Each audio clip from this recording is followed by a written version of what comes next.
You ask Tiger to solve. This deals with linear equations with one unknown. The final result is y equals 10. Let's solve it step by step.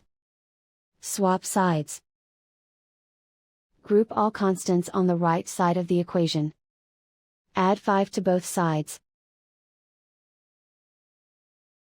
Simplify the arithmetic.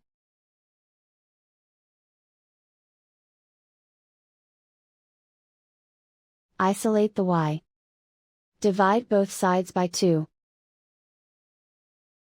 Simplify the fraction.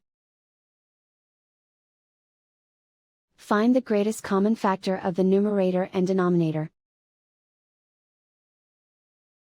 Factor out and cancel the greatest common factor.